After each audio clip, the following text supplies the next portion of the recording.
और अनंत भगवान का स्वरूप यदि समझ में आ गया तो किसी स्वरूप को समझने की आवश्यकता नहीं है। दूसरे शब्दों में हम कहें कि अगर अनंत भगवान का स्वरूप समझ में आ गया तो उसी में राम, कृष्ण, शिव, ब्रह्मा सब कुछ उसी में आ जाता है, क्योंकि वही अनंत है जो अनेक रूपों में व्यक्त होता है।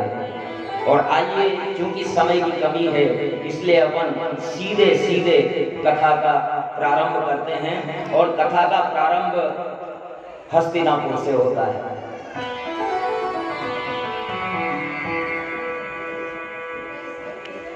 तत्रो पविष्टो धर्मात्मा श्वेता सुमनसा स्वस्तिका नक्षतान् भूमि स्वर्णं रजतं मणि।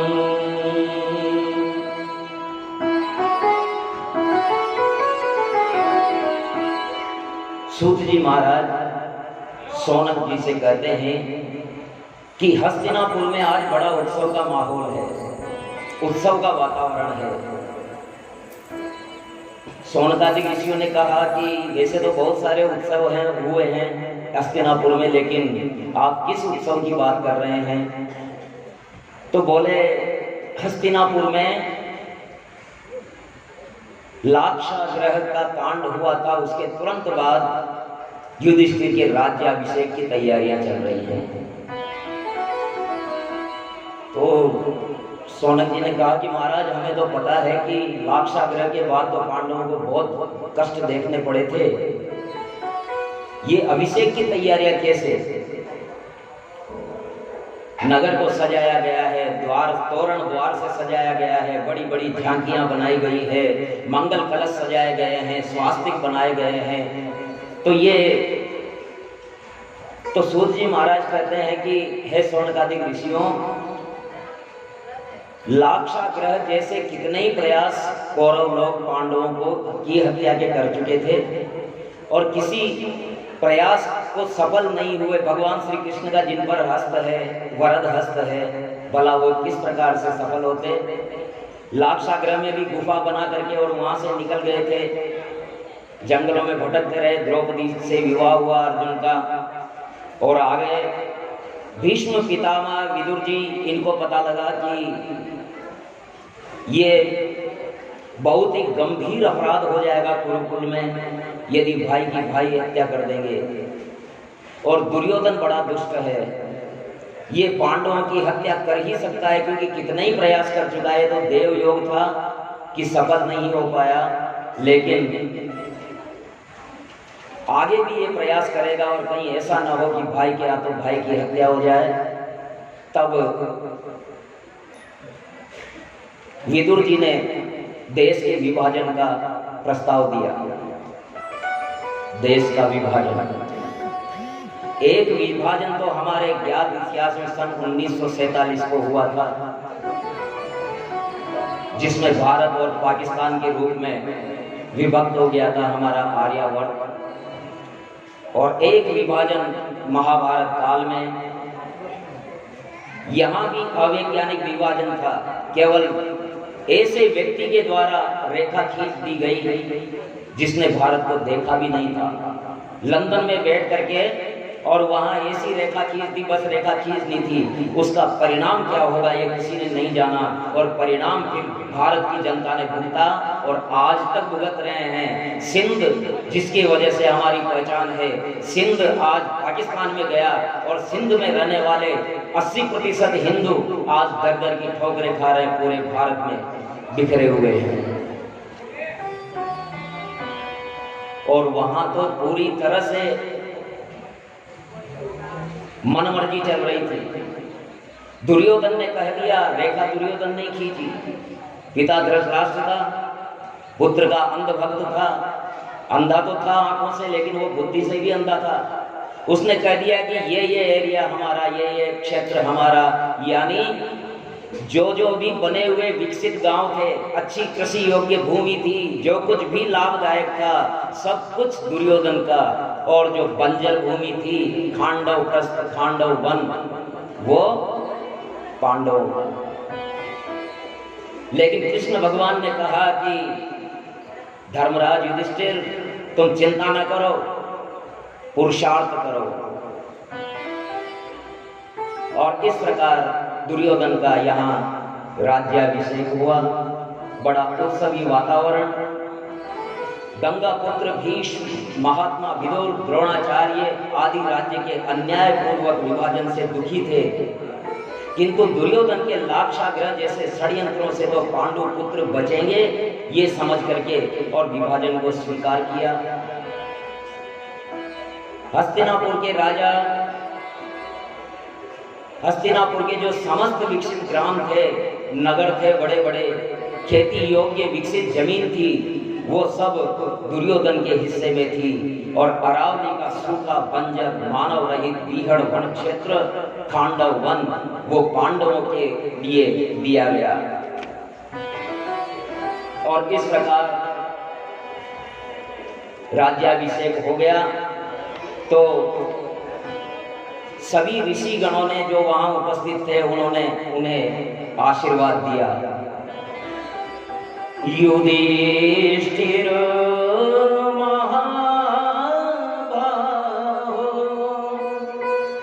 दीष्या जयसि पांडव, दीष्या स्वधर्मं प्राप्नोति विक्रमेण महाद्युते। हे परम पराक्रमी धर्मराज युधिष्ठिर, आपकी जय हो, पांडवों की जय हो। आप अपने धर्म को स्वीकारा है आपने, और अपने विक्रम की चमक, अपने पराक्रम की चमक से विजयी भव। दीष्या गांडीव धन्वाश्च भीमसेनश्च पांडव, त्वं चापि कुशली राजन् मातृपुत्र च पांडवे।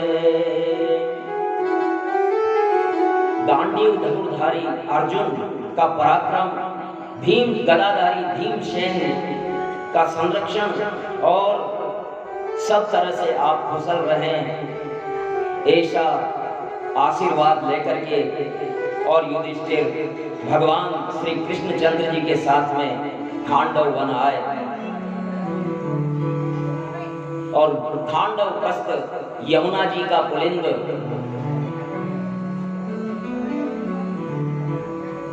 विहरन् खांडव प्रस्थे काननेषु च माधव, पुष्पितो पवनां रम्या ददर्श यमुना नदीम्।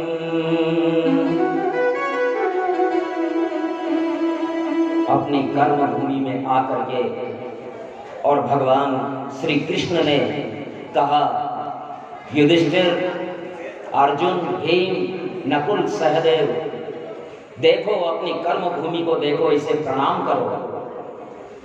अनेक प्रकार की जैव विविधता से परिपूर्ण यमुना द्वारा परिपालित वो क्षेत्र, रीछ, बंदर, हंस, सारस, शाखा मृग, पक्षीगण, हाथी, सिंह, वराह और अन्य हजारों जीव जंतुओं से परिपूर्ण विविध जैविक विविधताओं से था, और अनेक प्रजातियों से भरा हुआ जैविक वातावरण वहां था। देव और दानवों से रक्षित वो भूमि अनेक प्रकार के सर्पों और तक्षकों के भी आवास स्थली थी। भगवान श्री कृष्ण की अनुमति से पांडवों ने वहां तपस्या की। देखिए, यहाँ बहुत बड़ा संदेश है। ये खांडव प्रस्थ की कथा आई है तो ये यूं ही नहीं आई है। भगवान अनंत का स्वरूप क्या है इसको दिखाने वाली ये कथा है। पांचों पांडव तपस्या करते हैं। इंद्र तपस्या करके इंद्र से वो धनुष लेते हैं गांडीव, और इस प्रकार तपस्या करके अनुमति लेते हैं कि हम यहाँ नगर बसाना चाहते हैं इस जंगल में।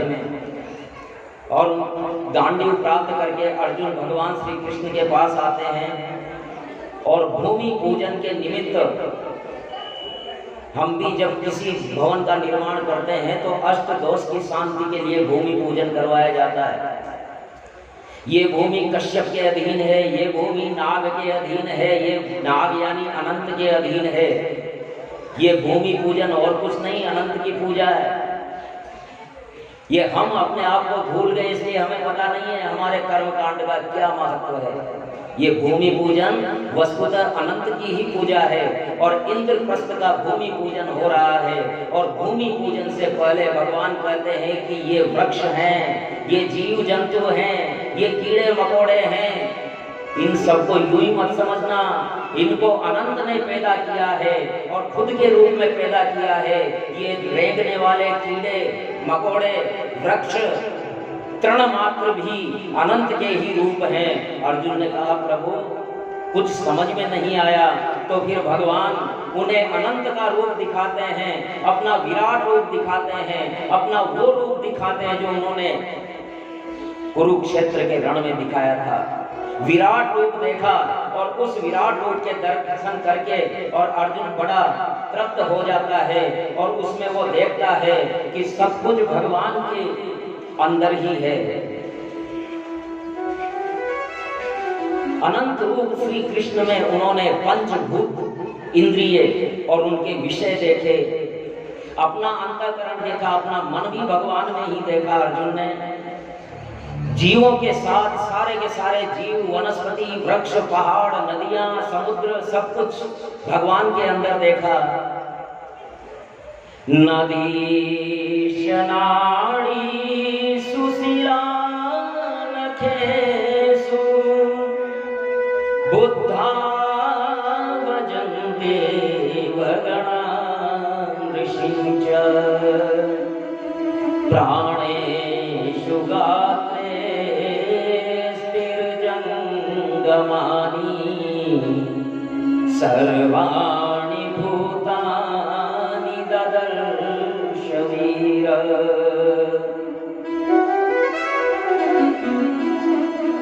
भगवान की नाड़ियों को उन्होंने नदी के रूप में देखा। भगवान के विराट शरीर में जो नाड़ियां थी वो नदी के रूप में थी, और जो शिलाएं थी, चट्टानें थी, पहाड़ थी, वो भगवान के नाखून के रूप में देखी।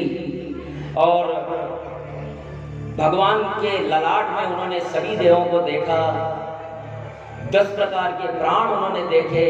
स्थिर जंगम जो भी सृष्टि है जड़ चेतन वो सब भगवान के अंदर देखी। सारे भूतों का दर्शन किया। इस प्रकार स्वयं को भी भगवान के अंदर उसने देखा और आंख मूंदी तो अपने अंदर भगवान को देखा। जब स्वयं के अंदर भगवान और भगवान के अंदर स्वयं अर्जुन, तो अर्जुन के ज्ञान कपाट खुल गए और तब वो बोले हे प्रभु अब मुझे पता लग गया। मन जब अनंत हो गया, मन जब अनंत हो गया, रोम रोम संत हो गया। मन जब अनंत हो गया, रोम रोम संत हो गया। मन जब अनंत हो गया, मन जब अनंत हो गया, रोम रोम संत हो गया। मन जब अनंत हो गया, रोम रोम संत हो गया। मन में आए हरि जब से, मन में आए हरि जब से, कण कण भगवंत हो गया। मन में आए हरि जब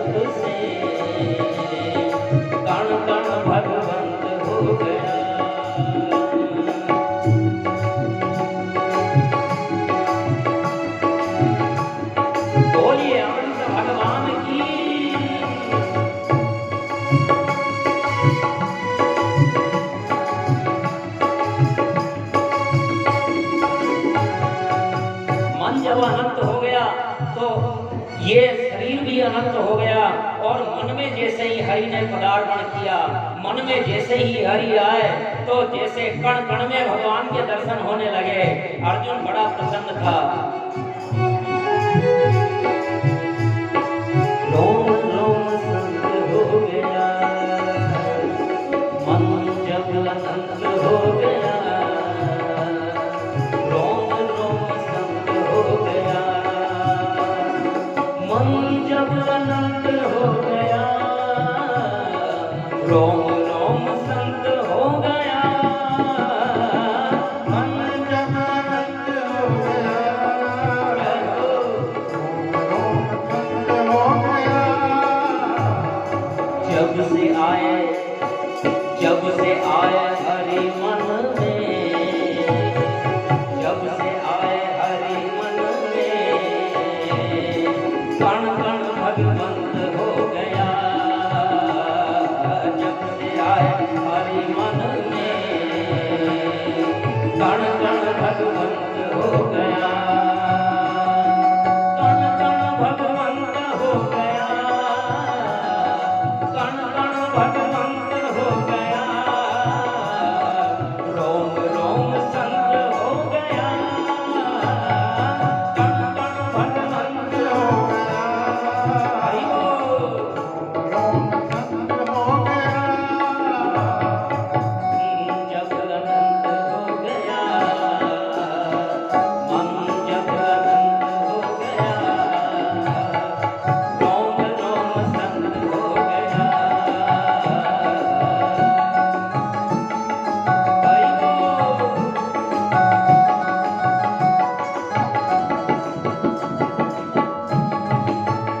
जय हो।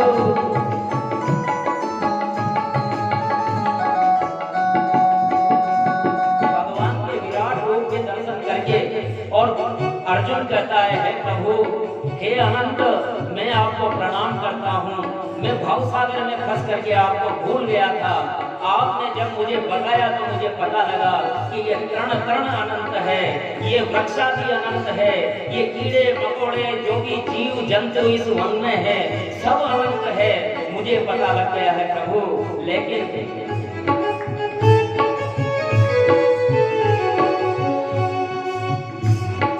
ये जो भव सागर है, दुखों की नगरी है। ये जो भव सागर है, दुखों की नगरी है। नर में नारायण है, कंकर में शंकर है। नर में नारायण है, कंकर में शंकर है। जब ये सिद्ध मंत्र हो गया, जब ये सिद्ध मंत्र हो गया। रोम रोम संत हो गया, जब ये मंत्र सिद्ध हो गया। हरि बोल।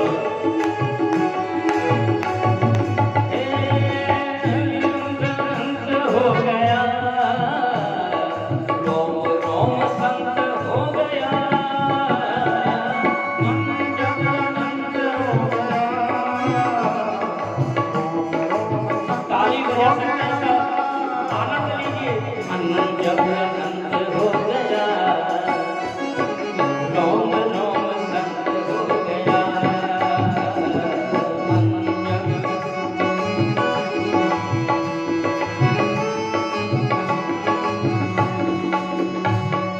हे प्रभु, ये जो भव सागर है दुखों की नगरी है, लेकिन आपने मुझे बताया कि नर में नारायण है और कंकर में शंकर है। और अगर ये मंत्र सिद्ध हो गया तो फिर मत जब अनंत हो जाता है। हे प्रभु, रोग दोष कष्ट पीड़ाएं तन के ही साथ रही। रोग दोष कष्ट पीड़ाएं तन के ही साथ ही रही। हरि से मिलन में ये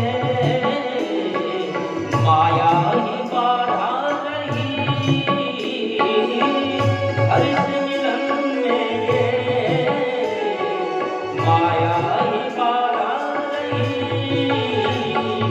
मन जो हरि संग हो गया, मन जो हरि संग हो गया, रोम रोम संग हो गया। मन जो हरि संग हो गया, रोम रोम संग हो गया। मन जो हरि संग हो गया, रोम रोम संग हो गया। मन जो हरि संग हो गया, रोम रोम संग हो गया।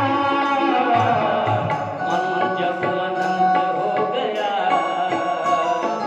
रोम रोम संग हो गया। हरि बोल, बोलिए अनंत भगवान की।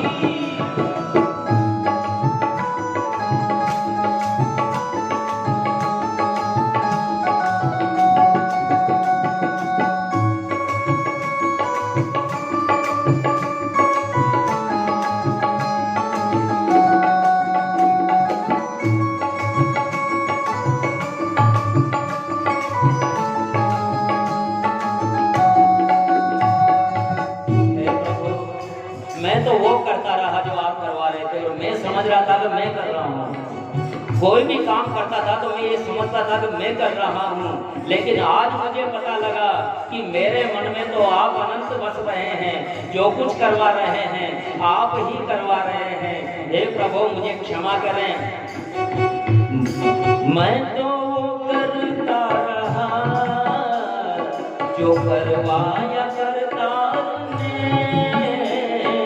मैं तो वो करता रहा जो करवाया करतार ने। घमंडी बना भूला,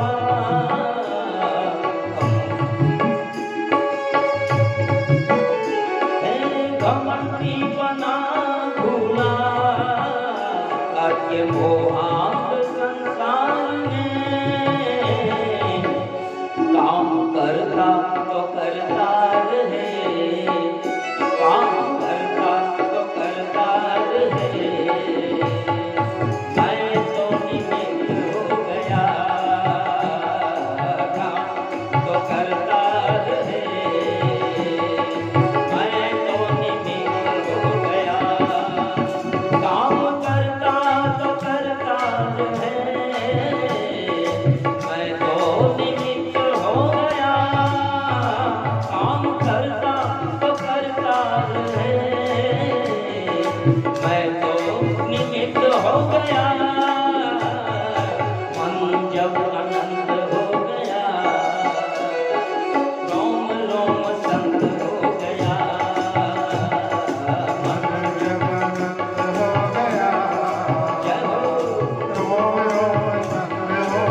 हमारे ज्ञान का हमसे दूर हो जाने का यही कारण है कि हमें सोने की बहुत आदत है। अभी अभी कहा था, अभी अभी फिर भूल गए। बोलिए अनंत नारायण भगवान की। आवाज नहीं आई, आवाज आएगी तो मुझे लगेगा कि सुन रहे हैं।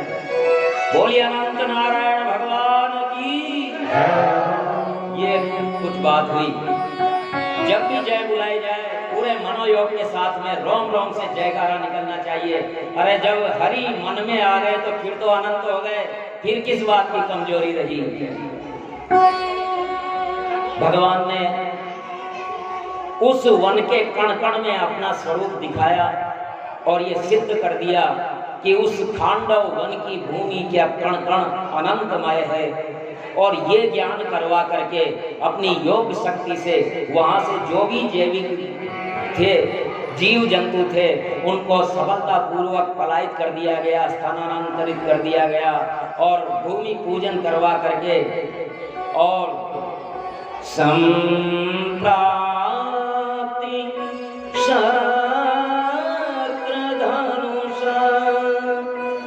खांडवस्य चिदाहनम् मायस्य मोक्षोज्ज्वलना भुजंगस्य च मोक्षम्।